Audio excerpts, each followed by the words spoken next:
Hey guys, tonight we step quietly across a narrow wooden bridge and into a towering medieval castle, the kind you've probably seen in movies: huge stone walls, tall towers, fluttering banners. From the outside it looks powerful, dramatic, maybe even a little glamorous. But as the heavy wooden gate creaks shut behind you and a wind whistles through the courtyard, you quickly realize something important. You probably wouldn't survive a full day living here, not because of dragons or sword fights, although those would definitely complicate things, but because castles, the very places people imagine as symbols of luxury and royalty, were actually some of the most uncomfortable places a human being could live. So, before you get comfortable, take a moment to like the video and subscribe, but only if you genuinely enjoy what I do here. And while you're settling in, let me know where in the world you're listening from and what your local time is. It's always fascinating to see people drifting off to sleep in completely different corners of the planet. Now, dim the lights, maybe turn on a fan for that soft background hum, and let's ease into tonight's journey together. You wake before sunrise, not because you want to, of course, but because medieval castles are terrible places to sleep. The first thing you notice is the cold. It sits in the stone walls like an unwelcome guest that never leaves. Even in late spring, the thick grey blocks surrounding your chamber hold the chill of the night. Your breath forms a faint cloud in the dim air. Historians often point out that castles were built for defense, not comfort. Thick stone walls were excellent at stopping arrows and catapult stones, but they were also incredibly good at trapping cold. Your bed doesn't help much either. It's not the soft mattress you're used to. Instead, it's a wooden frame covered with a sack stuffed with straw. Maybe feathers if you're lucky, but straw is far more common. And straw, as you're now discovering, has a tendency to poke through the thin cloth covering. You shift slightly. Something else shifts too.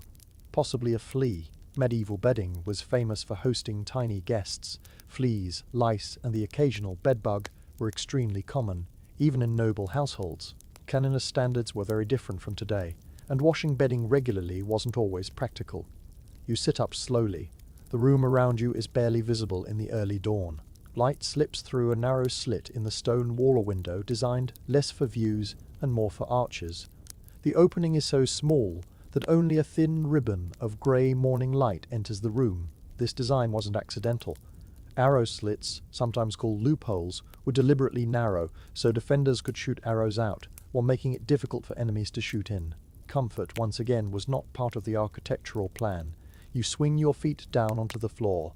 The stone beneath them is freezing. Many castles had floors made entirely of stone slabs, sometimes covered with rushes dried plants, scattered across the ground to absorb dirt and moisture. These rushes might stay on the floor for weeks or even months. Over time, they collected crumbs, spilled wine, mud, and occasionally small animals. It's not the most hygienic system. Some historians even debate whether people fully realized how unhealthy these conditions could be. Medieval people certainly understood cleanliness in certain contexts. Monasteries, for example, often had surprisingly strict hygiene rules, but castles were busy, crowded places where practicality often won over comfort. Outside your chamber, the castle is slowly waking up. You hear distant footsteps echoing through the stone corridors. Somewhere far below, a door slams shut. A guard coughs. Castles were rarely quiet places. Even smaller castles could house dozens of people. Larger ones might hold hundreds. Soldiers, servants, cooks, stable hands, craftsmen, nobles, visiting merchants, traveling knights, and occasionally wandering priests, all of them living within the same defensive walls. And space was limited. You pull a rough wool cloak around your shoulders and step into the corridor. Immediately, the temperature drops another degree. Castle hallways are long, narrow, and dimly lit. Torches flicker weakly against the stone walls, leaving dark shadows stretching across the floor. Spiral staircases twist upward into towers and downward into storage rooms and dungeons. The staircases are especially strange. They almost always spiral clockwise. This wasn't just a stylistic choice. Historians widely believe the design favored right-handed defenders. A soldier fighting his way up the stairs would struggle to swing his sword freely, while a defender coming down had plenty of room. Even the architecture was part of the castle's defense system. Comfort, again, took second place. As you descend one of these narrow staircases, you notice how uneven the steps are. Medieval masons were skilled, but precision wasn't always perfect. Some steps are slightly taller than others. After a few minutes of careful walking, you understand why people in castles were constantly twisting ankles. Down in the courtyard, the morning air feels slightly fresher, though not necessarily cleaner. A thin mist floats across the open space between buildings. Servants are already moving around with buckets and bundles of firewood. A stable boy leads a sleepy horse toward the stables. Somewhere nearby, chickens cluck loudly. Castles were more like tiny villages than quiet royal homes. And villages came with smells. Wood smoke drifts through the air from early cooking fires. Horses shift inside their stalls. Damp straw and muddy boots add their own earthy scent. It's not unbearable, but it's definitely not the romantic medieval atmosphere people often imagine. You glance up at the towering stone walls surrounding the courtyard. From the outside they look majestic. From inside they feel a little different. They block wind, yes, but they also block sunlight. Large parts of the courtyard remain in shadow even after the sun begins to rise. Light struggles to enter the castle just as much as warmth does. Some historians still argue whether medieval people found castle life uncomfortable in the same way we would today. After all, they were used to these conditions. Expectations were different, but even by medieval standards, castles were often considered drafty, smoky, crowded places. Many nobles actually preferred living in manor houses or country estates whenever possible. Castles were impressive. They were powerful. They were safe during war. But comfortable? Not really. And you're only just beginning your day, because as the castle fully wakes up around you, the next challenge is about to arrive. Breakfast. You follow the growing noise of footsteps and murmured voices toward the great hall, where breakfast is slowly coming together. The smell reaches you before the food does smoke, damp wool, and something vaguely resembling porridge. Breakfast in a medieval castle is not the grand feast you might imagine from movies. In fact, mornings are usually the simplest meal of the day. Most people eat quickly before starting work. You step into the hall and pause for a moment. The room is enormous. The great hall is the heart of castle life. High timber beams stretch across the ceiling, disappearing into shadow above. Long wooden tables run across the room, and benches line either side. A massive fireplace dominates one wall, flames licking upward as servants toss in fresh logs. Even so, the warmth barely reaches the far corners of the hall. Castles were notoriously difficult to heat. Thick stone walls absorbed warmth rather than spreading it, which meant the air stayed cold even when fires burned all day. Historians often note that fireplaces made rooms feel warmer only if you stood close enough to practically singe your eyebrows. You find a seat along one of the benches. A wooden bowl appears in front of you, followed by a ladle of thick barley porridge. It's steaming, which is encouraging. Barley was one of the most common grains in medieval Europe. Wheat bread was preferred, but often reserved for wealthier households. Even in castles, most servants and soldiers ate coarse bread or grain porridge made from oats, barley, or rye. You take a cautious bite. It's edible, plain, slightly smoky from the fire, and surprisingly filling. Someone passes a small piece of bread down the table. It's dark and dense, the kind sometimes called trencher bread. Thick slices of stale bread were often used as plates during meals. Afterward, the soaked bread might be eaten or sometimes given to the poor.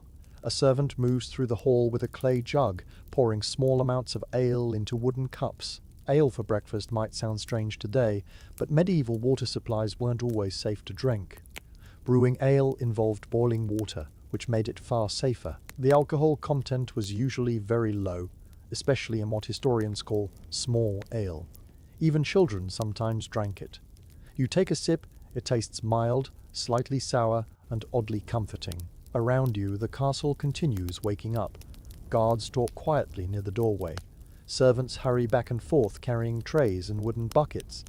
Somewhere near the kitchens, a dog barks. The great hall is busy, but strangely calm, like the slow beginning of a long day. But as you sit there, you begin to notice something else. The smoke. Despite the massive fireplace, the ventilation isn't perfect. Thin strands of grey smoke drift across the hall before escaping through small openings in the roof. In earlier medieval buildings, smoke simply floated upward and found its way out through vents or holes in the ceiling. Chimneys became more common later, but even then they didn't always work efficiently. The result is a faint, smoky haze that lingers in the air. Your eyes sting slightly. Medieval people were incredibly used to smoke-filled rooms. Many homes had open fires burning almost constantly. Historians believe long-term smoke exposure may have caused chronic coughing and lung problems, though medieval medical writers rarely described it in modern terms. One servant walks past carrying a bundle of fresh rushes. You remember the floor in your chamber earlier. Rushes were commonly spread across castle floors to absorb dirt, spilled food, and moisture. Over time they acted a bit like primitive carpeting. But here's the strange part. They weren't always replaced very often. Some historical accounts suggest rushes might remain on the floor for weeks. Over time they collected everything from breadcrumbs to dropped bones and occasionally fleas. One medieval writer complained that old rushes could contain spittle, dog's urine, and other foulness. Charming. Still, castles were constantly adapting. Some historians argue that castle households actually developed surprisingly organized cleaning routines, especially in wealthier, noble households where reputation mattered. Historians still argue whether medieval castles were truly as filthy as later writers claimed, or if those descriptions were exaggerated for dramatic effect. The truth probably sits somewhere in between. A horn suddenly echoes through the courtyard outside. Several guards immediately stand. You glance toward the doorway. The sunlight finally begins to reach the hall. It spills across the wooden tables, catching the dust floating in the air. The horn wasn't an alarm. It was simply a signal marking the beginning of the working day. Castles ran on routines. Guards changed shifts. Servants began their tasks. Messengers prepared horses. Cooks started planning the larger midday meal. Life inside the walls moved like a carefully organized machine. You finish the last of your porridge and stand. There's still plenty of the castle left to explore. But before wandering too far, you realize there's another small problem. The castle may have thick stone walls and towering gates, but it doesn't exactly have modern plumbing, and sooner or later, every medieval resident has to face the castle's version of a bathroom, which, as you're about to discover, hangs directly over the side of the wall. Leaving the warmth, if you can call it that, of the Great Hall behind, you follow a narrow corridor that bends sharply along the inside of the castle wall. The stone passage feels colder here, almost damp, as if the walls themselves have soaked up centuries of mist and rain. The problem you're trying to solve is simple. You need a bathroom. In a modern building, that usually means a quick walk down the hallway. In a medieval castle, however, things are slightly different. You reach a small wooden door built into the wall. It's surprisingly plain compared to the heavy iron-banded doors you've seen elsewhere in the castle. You push it open. Inside is a tiny stone chamber with a wooden seat built into the wall. Congratulations! You found the garderobe. The garderobe was the medieval castle's version of a toilet. It worked through a surprisingly simple system. A hole beneath the seat dropped straight down through the castle wall. Sometimes the waste fell into a pit below. Other times, especially in castles built over cliffs or rivers, it simply dropped outside the wall. Gravity did the rest.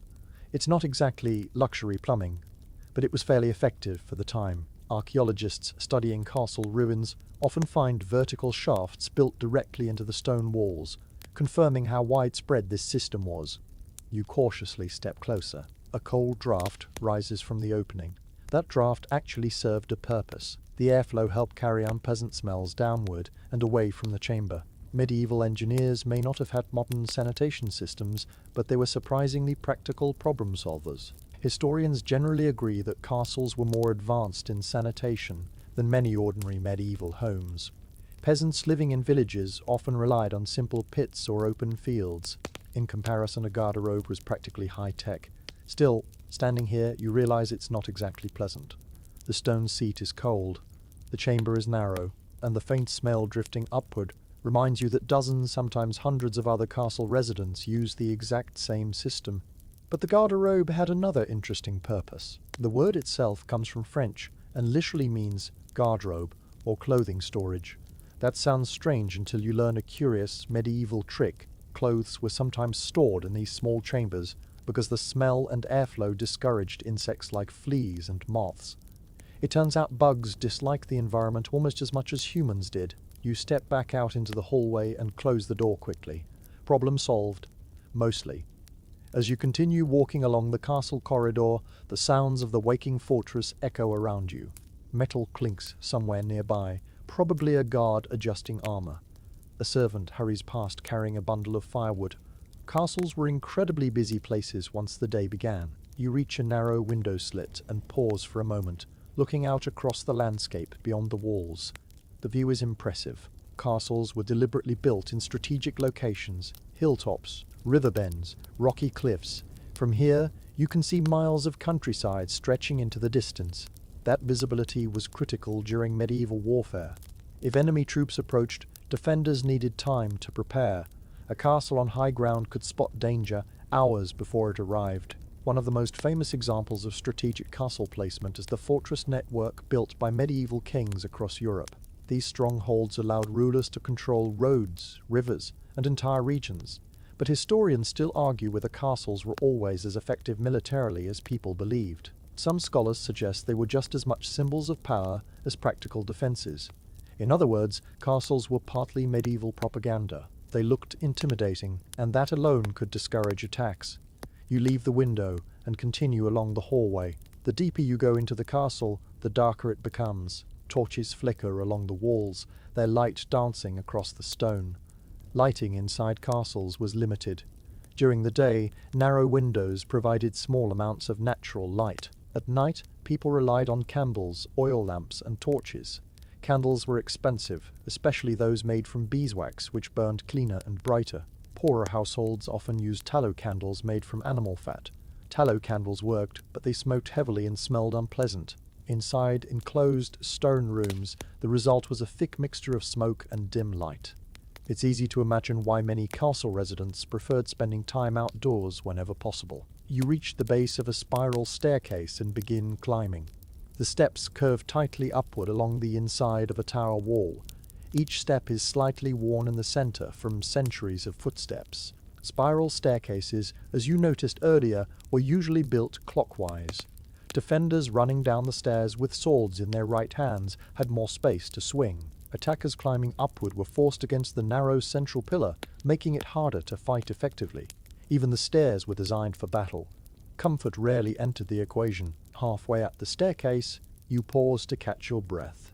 Castle towers were tall, and the steps were steep. Guards stationed in these towers had excellent views of the surrounding land, but they also had a lot of climbing to do every day. Eventually you reach a small doorway opening onto the battlements. Cool morning air rushes across your face. From here, the castle walls stretch out like a stone ribbon across the hilltop. Guards patrol slowly along the walkway, scanning the distant fields. The sun is finally rising above the horizon. Golden light spreads across the countryside. From up here, the castle looks powerful, majestic, almost peaceful. But as you lean against the cold stone and watch the world wake up beyond the walls, you start to realize something important. Castles were never meant to be comfortable homes. They were fortresses, and every design choice from freezing stone walls to narrow staircases was made with one goal in mind: survival, which means the rest of the day inside these walls is about to show you just how uncomfortable survival could be. You step away from the battlements and begin descending the spiral staircase again, your hand sliding along the rough stone wall to steady yourself. The castle is fully awake now. Voices echo up from the courtyard, and somewhere below you hear the rhythmic clang of metal striking metal. Training. That sound draws you outside again, toward the open courtyard where several soldiers are already practicing with swords and shields. Castles were not just homes, they were military bases. Every day guards and knights had to train. Warfare in the medieval world required constant preparation because attacks could come with little warning. You stop near the edge of the courtyard and watch. Two soldiers circle each other cautiously, wooden practice swords raised. Their movements are quick but controlled. Nearby, another group practices with long spears, thrusting forward in coordinated motions. Training weapons were often made of wood, but injury still happened regularly. Armor, after all, was heavy and expensive. Most soldiers didn't train in full battle gear every day. Instead, they practiced techniques and footwork. A veteran guard notices you watching and nods politely before returning to the exercise. The courtyard itself is a busy scene. Servants move between buildings carrying baskets of vegetables. A blacksmith works beside a small forge, sparks rising each time his hammer strikes glowing iron. The blacksmith was one of the most important workers in a castle. Weapons, horseshoes, nails, tools, almost everything made of metal, passed through his hands. Historians often note that a castle could function almost like a small industrial center during the Middle Ages. Without supply chains or modern factories, castles had to produce many of their own materials. You walk slowly across the courtyard, stepping carefully around muddy patches left by last night's rain. Castles were rarely neat or tidy places. Between animals, carts, and hundreds of people moving around each day, the ground often turned into a mix of mud and straw. Stable boys shuffle manure from the stables nearby, though the smell still lingers in the air.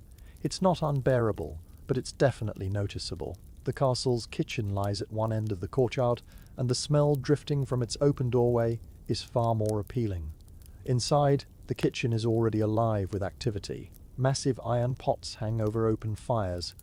A cook stirs a thick stew with a wooden paddle nearly as tall as you are. Another servant chops onions and herbs on a rough wooden table. Cooking for a castle household was a massive operation. In large castles, kitchens might prepare food for dozens or even hundreds of people every day. Fires burned constantly to roast meat, bake bread, and boil soups. Historians estimate that some royal castles consumed astonishing amounts of fruit, entire cattle, dozens of chickens, and hundreds of loaves of bread in a single day during large gatherings. But cooking in a medieval kitchen was not easy work. The heat from the fire is intense. Smoke fills the air, making your eyes water almost immediately. There are no modern ventilation systems here, just open windows and whatever airflow the building allows. The floor is slippery with spilled water and grease, and the noise is constant. Metal pots clatter, knives strike wooden boards. Someone shouts for more firewood. Despite the chaos, the cooks move with impressive coordination. Everyone seems to know exactly what they're doing. A young kitchen boy rushes past carrying a basket of carrots. Vegetables were an important part of medieval diets, especially for servants and soldiers. Root vegetables like turnips, onions, and carrots stored well through the winter months. Meat was more common in castles than in peasant homes, but it still wasn't eaten in huge quantities every day. You notice something hanging from the ceiling beams. Herbs. Bundles of thyme, rosemary, and sage dangle, upside down, drying slowly in the warm air. These herbs helped flavor food, and sometimes masked the taste of meat that was beginning to age. Contrary to popular myths, medieval people didn't use spices just to hide rotten food. Historians strongly dispute that idea. Spices were expensive luxury imports, often brought from distant regions through long trade routes. If someone could afford spices, they were usually eating fairly well already. Still, preserving food without refrigeration was a constant challenge. Salted meat, smoked fish, and dried grains were staples of castle storage rooms. You step back outside into the courtyard again. Across the open space stands a tall stone tower. This tower likely serves multiple purposes: defense, storage, and sometimes living quarters. Towers were often the strongest parts of the castle's structure. During an attack, residents could retreat inside the keep, the central tower, which acted as the castle's final defensive position. Historians still argue about exactly how often castles faced full-scale sieges. While movies show constant battles, many castles actually spent long stretches of time functioning more like administrative centers or noble residences. War happened, but daily life continued most of the time. A bell rings somewhere above you. The clear metallic sound echoes across the courtyard and over the walls into the countryside beyond. Bells in castles served many purposes, marking time, signaling gatherings, or warning of danger. Today, this bell simply announces the next phase of the morning: work. Servants head toward different buildings to begin their daily duties. Guards rotate positions along the walls. Stable hands lead horses toward the fields outside the gate. The castle moves with steady rhythm now, like a living organism. And you realize something interesting. Even though castles look like luxurious palaces in paintings and movies, living here means constant noise, smoke, mud, and work. Very little about this place feels comfortable, and the deeper you explore the castle, the more you begin to understand why many medieval nobles preferred staying somewhere else whenever they had the chance. Because the next place you're about to visit, the sleeping quarters for ordinary workers, will show you just how crowded castle life could become. You leave the busy courtyard behind and step through a narrow doorway into another stone passageway. The sudden quiet is noticeable. Outside, the castle buzzed with activity training soldiers, shouting cooks, ringing bells. But here, inside the thick walls, the noise fades into a low, distant murmur. Your footsteps echo softly along the corridor. The castle may look enormous from the outside, but inside it often feels cramped. Corridors twist and bend unpredictably, designed less for comfort and more for defense. Straight hallways were avoided in many places because invaders could charge through them too easily. You pass a few small doors set into the stone walls. These are sleeping chambers, not the grand private rooms reserved for nobles, but the shared quarters used by servants, guards, and workers who keep the castle running. You push open one of the doors. Inside is a long, dim room with a low wooden ceiling. Light filters in through a narrow slit window, barely illuminating the space. Several wooden beds line the walls, and by beds, you quickly realize the definition is flexible. Most consist of simple wooden frames filled with straw mattresses. The straw stuffing helps provide some softness, though it compresses quickly with use. Every time someone moves, the mattress makes a faint rustling sound. It's not exactly luxury. You sit cautiously on the edge of one bed. The mattress shifts under your weight, releasing a faint dusty smell. Straw mattresses had to be replaced regularly because they collected moisture, dust, and occasionally insects. Fleas were a common problem throughout medieval Europe. People fought them using a variety of creative methods. Herbs like lavender or wormwood were sometimes placed inside bedding to discourage pests. Historians still debate how effective those herbal remedies really were, but medieval households certainly believed in them. In one corner of the room, a small wooden chest sits beside a bed. Personal belongings in castles were surprisingly minimal for most people. A servant or guard might own a few sets of clothes, a blanket, maybe a small knife or tool. Everything else belonged to the castle itself. You glance toward the ceiling. Wooden beams stretch across the room, darkened by years of smoke drifting up from fires below. The faint smell of soot still lingers in the air. Heating these sleeping chambers was difficult.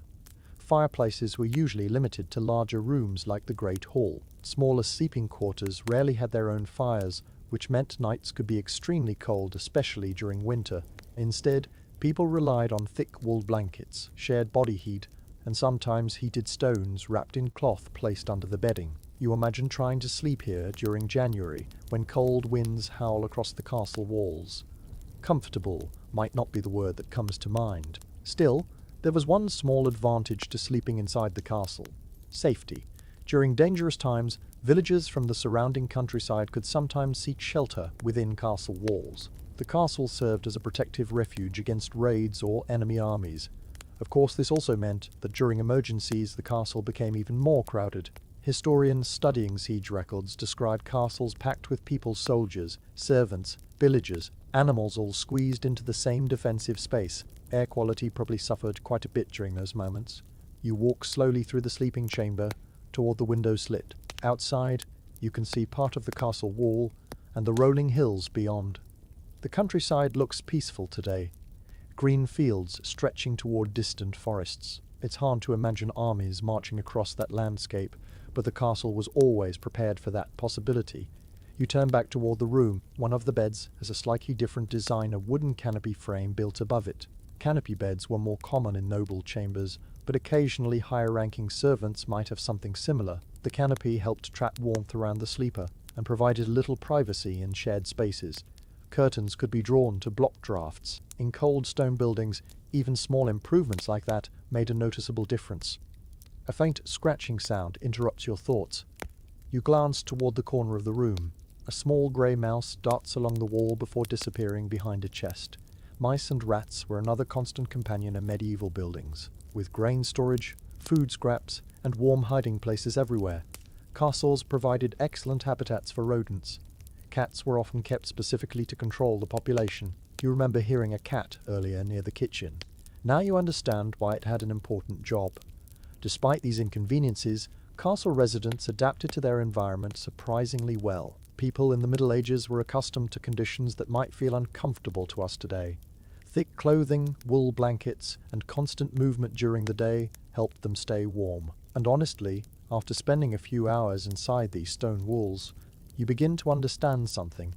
The castle is not trying to be comfortable. It's trying to be strong. Every thick wall, narrow window, and twisting corridor exists for defense first and living space second.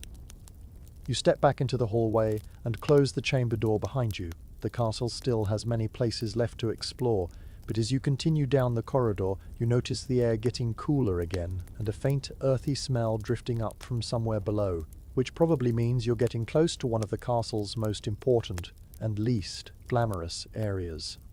The storage rooms and cellars, and what you find down there will reveal just how carefully medieval castles had to prepare for long, difficult winters.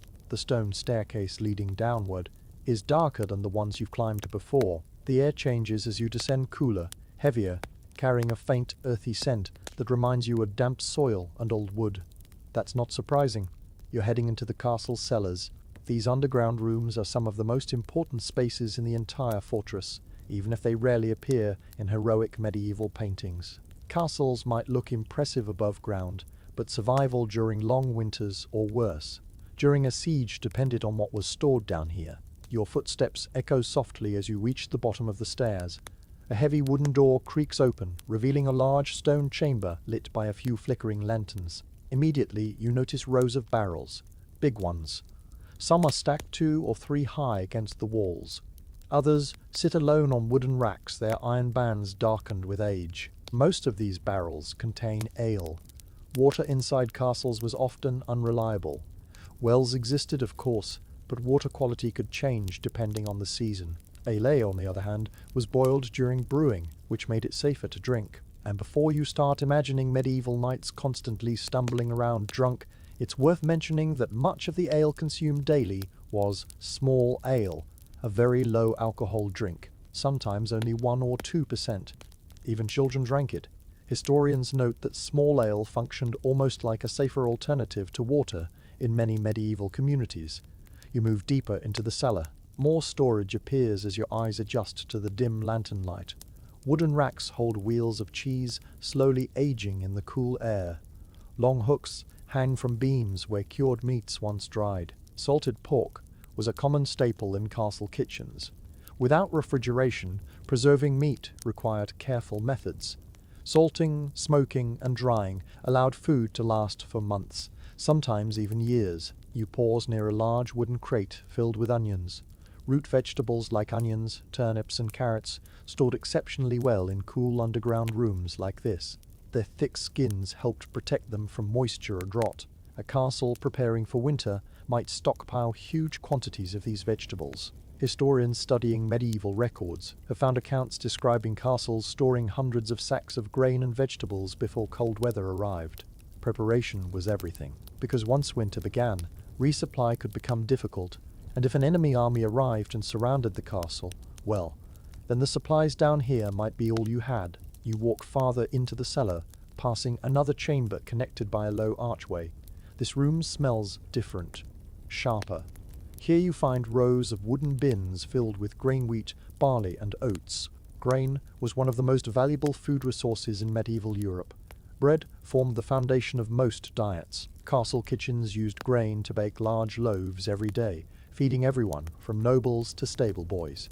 Some castles even maintained their own small mills nearby to grind flour. Historians still argue about how evenly food was distributed during times of shortage. While nobles generally ate better than servants, extreme conditions like sieges sometimes forced everyone to tighten their belts. Literally, you reach the far side of the cellar, where several clay jars sit carefully arranged on a shelf. Inside them are preserved foods, pickled vegetables, salted fish, maybe even honey. Honey was particularly valuable. Not only did it sweeten food, but it also lasted almost indefinitely when stored properly. Archaeologists have found ancient jars of honey, thousands of years old, that were still technically edible. That's the kind of shelf life medieval storage managers appreciated. A faint, scratching sound draws your attention again. You glance toward the corner of the cellar. A rat scurries quickly along the base of the wall before disappearing into a small gap between stones. Rodents were constant threats to food supplies. Castles fought them with traps, cats, and sheer vigilance. Even so, historians estimate that medieval storage losses from pests could be significant. Another reason castles needed such large stockpiles. You continue exploring until you reach a massive wooden door reinforced with iron bars. This part of the cellar feels colder. You push the door open slowly. Inside is a room lined with large stone blocks, each one supporting hanging slabs of meat, the castle's cold storage. The thick stone walls and underground location keep temperatures lower here than in the rooms above. It's not refrigeration exactly, but it slows spoilage. Salted beef, smoked pork, and preserved game animals hang quietly in the dim lantern light. Food security was a serious business in medieval castles. Historians studying siege warfare note that starvation was one of the most effective weapons used by attackers. Instead of storming thick walls, armies often surrounded castles and waited. Weeks could pass, sometimes months. Whoever ran out of food first lost. That's why castles invested so much effort into building large, well-organized storage systems like this one. You step back into the main cellar chamber and glance around one last time. Barrels, grain sacks, vegetables, salted meats, all carefully arranged for survival. It's impressive in a practical way, but it also reminds you again that this entire place is built around defense and endurance. Comfort rarely enters the equation. You climb the staircase back toward the upper levels of the castle, the warmer air returning gradually as you rise. Above ground, the castle courtyard is still buzzing with activity, and somewhere nearby, you hear the unmistakable sound of water splashing into a basin, which means you're about to discover another fascinating part of medieval castle life. Personal hygiene, or at least the medieval version of it. The sound of splashing water leads you down another narrow corridor where a faint draft carries the smell of damp stone and cold air. A small doorway opens onto a tiny chamber built directly into the outer castle wall. At first glance, the room looks surprisingly simple. There's a wooden bench, and in the center of the bench, a round hole. You've just discovered one of the castle's garderobes, the medieval version of a toilet. Now, castles might appear grand and powerful from the outside, but their bathroom situation was, well, let's say, creative. You step closer and look down cautiously. The hole leads into a vertical stone shaft built into the wall. Waste simply drops downward through the castle wall and lands outside in a pit or ditch below. Gravity did most of the work. It's not glamorous, but it was actually quite practical for the time. Historians note that many castles placed garderobes along exterior walls so waste could fall directly outside the fortress instead of accumulating indoors. In some castles, the shafts even emptied into running water, like a river or moat. Although, if you were swimming in that moat, you probably wouldn't want to think too hard about it. You step back slightly as a chilly breeze rises through the shaft. Ventilation. That breeze helps carry unpleasant smells away from the room. Without it, this small stone chamber would quickly become unbearable. Still, the scent lingering here is noticeable. Medieval people understood cleanliness differently than we do today. They valued hygiene, but the methods and frequency were not exactly modern. For example, bathing regularly wasn't always practical inside castles. Heating enough water for a full bath required enormous effort. Fires had to burn for hours just to warm large tubs. Because of that, full baths were occasional events rather than daily routines. Instead, people often washed their hands and faces in basins of cold water. You notice one of those basins sitting on a wooden stand near the doorway. A small clay jug rests beside it. Simple hand-washing stations like this existed in many parts of a castle, and surprisingly, medieval people did have soap. Early soaps were made from animal fat mixed with ashes or plant oils. The result wasn't exactly the fragrant lavender soap you might buy today, but it worked well enough to remove dirt. Historians still debate how often castle residents bathed fully. Some records suggest nobles occasionally enjoyed elaborate bathing rituals, sometimes with scented herbs added to the water. Other historians argue that regular bathing declined during certain periods, due to fears that hot baths could spread disease.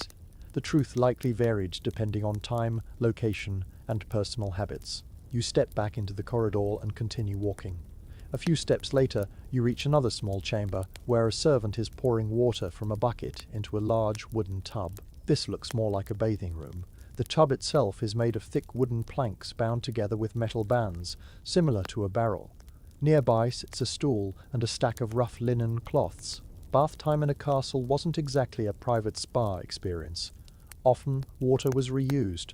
The highest-ranking person bathed first, followed by others in descending order of status. By the end, well, let's just say the water had seen better days. Still, the effort itself shows that cleanliness mattered. Medieval people combed their hair, washed their hands before meals, and tried to maintain basic hygiene when possible. And that's important to remember, because modern stereotypes often exaggerate how dirty the Middle Ages really were. Of course, some problems were harder to solve. Take lice, for example. These tiny insects were incredibly common across all levels of society. Fine combs were used to remove them, and certain herbal mixtures were believed to discourage infestations. Historians still argue about how effective those remedies truly were, but they certainly tried.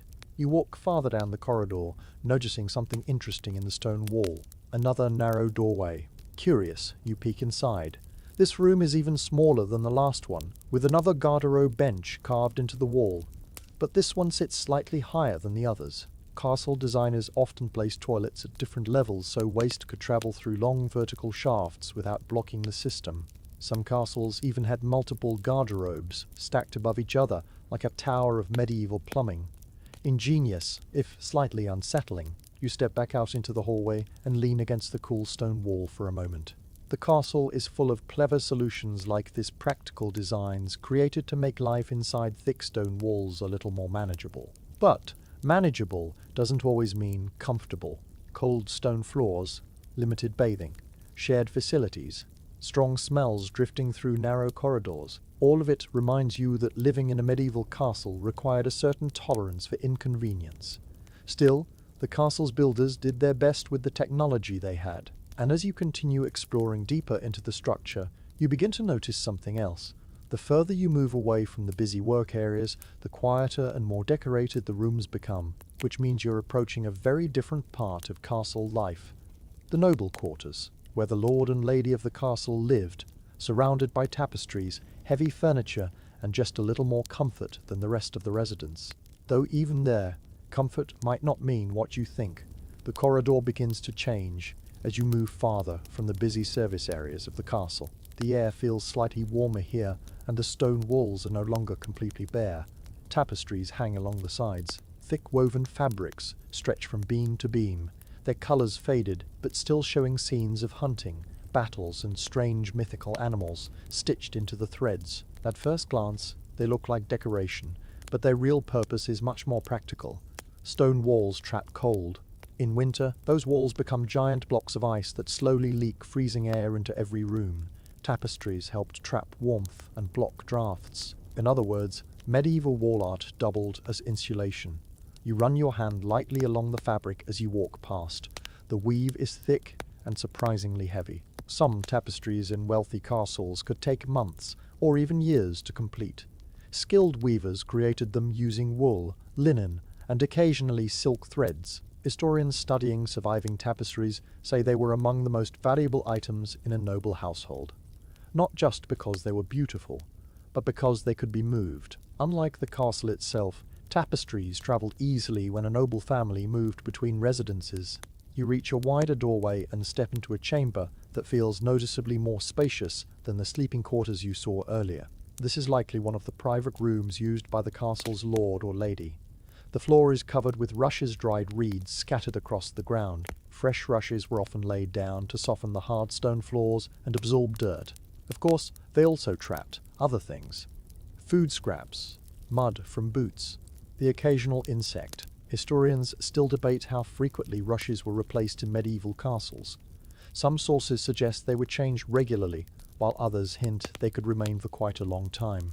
Either way, they provided at least a little cushioning beneath your feet. Near the center of the room stands a heavy wooden table carved with decorative patterns. Beside it sits a large chair with tall arms and a high back. This chair almost looks like a throne. In many castles, the lord's chair was intentionally designed to stand taller than the others in the room. It reinforced authority in a subtle but constant way. Power wasn't just spoken, it was displayed. You walked toward a narrow window set deep into the wall. Unlike modern windows, this one has no glass, just wooden shutters that can be closed during storms or cold nights. Glass windows did exist in the Middle Ages, but they were extremely expensive. Most castles only used glass in chapels or very important chambers. So for many rooms, open windows and shutters were the norm. That means wind, dust, and rain sometimes entered too. You glance toward the bed positioned against the far wall. This one is very different from the straw mattresses you saw earlier. A large wooden frame supports a thick mattress stuffed with feathers instead of straw. Curtains hang from the canopy above, creating a small, enclosed sleeping space. For a medieval noble, this bed would be considered luxurious. Feather mattresses were softer and warmer than straw ones. The curtains helped trap heat and block drafts, creating a tiny warm bubble in the middle of a cold stone room. Still, the room itself is far from cozy. Even here, the walls remain cold, the floors hard, and the window drafts noticeable. Medieval castles simply weren't designed for comfort first. Defense always came before luxury. You notice a wooden chest sitting near the bed. Inside might be clothing, long wool tunics, cloaks lined with fur, maybe even a finely embroidered gown or two. Clothing served not only as fashion, but also as insulation against the cold environment. In fact, nobles often slept wearing layers. Nightgowns, caps, and heavy blankets helped maintain body heat through the night. A small fireplace sits on one side of the chamber, its stone chimney stretching upward through the wall. This is one of the few rooms in the castle that actually has its own fire. You kneel beside the hearth and notice faint soot marks climbing the stones. Even with chimneys, medieval fireplaces didn't always remove smoke perfectly. Rooms could still become hazy with drifting smoke on cold nights, but the warmth they provided was worth it. Historians studying castle architecture say fireplaces gradually became more common during the later Middle Ages, improving living conditions for wealthy residents. Still, heating an entire castle remained nearly impossible. Most rooms stayed cold. As you stand up again, your eyes wander to a small writing desk near the window. A feather quill rests beside a parchment scroll. The lord or lady of the castle likely used this space for reading letters, managing land records, or planning estate business. Medieval nobles weren't just warriors. They were also administrators responsible for managing large agricultural territories. Historians still argue about how literate medieval nobles truly were. Some could read and write comfortably, while others relied heavily on scribes and clerks. Either way, castles often served as administrative centers for the surrounding lands. You step back toward the doorway, taking one last look at the noble chamber. Compared to the servants' quarters, it certainly offers more comfort. But compared to modern living, it still feels surprisingly harsh. Cold drafts, limited light, heavy furniture and thick fabrics trying their best to fight against the stubborn chill of stone walls. And as you continue walking through the castle corridors, you begin to notice another part of noble life that was just as important as sleeping or working: entertainment. Because even in a fortress built for war and survival, people still needed ways to pass the long evenings. The corridor opens into a larger chamber where the atmosphere feels subtly different. The stone walls are still cold, of course, but there's movement. Hear voices echo softly, and somewhere nearby you hear the gentle plucking of a stringed instrument. You step forward and realize you've entered one of the castle's social spaces. Life in a medieval castle wasn't only about survival and defense. Long evenings, especially during winter, needed to be filled with something besides staring at stone walls. Entertainment mattered. Right now, a small group of people gathers near the hearth. A musician sits on a wooden stool, holding a lute. The instrument's curved wooden body rests against his knee while his fingers carefully pluck the strings. The melody drifts softly through the hall. Music was one of the most common forms of medieval entertainment. Traveling musicians, known as minstrels, often visited castles to perform songs, stories, and poems. Some of these songs told heroic tales of knights and kings. Others were surprisingly funny. Many medieval songs included playful jokes or clever wordplay that made audiences laugh. Historians studying surviving song manuscripts note that humor was a big part of medieval storytelling, even in noble courts. You lean against a wooden pillar and listen as the musician finishes his tune. A few listeners nod approvingly, while someone tosses him a small coin, payment for a good pee.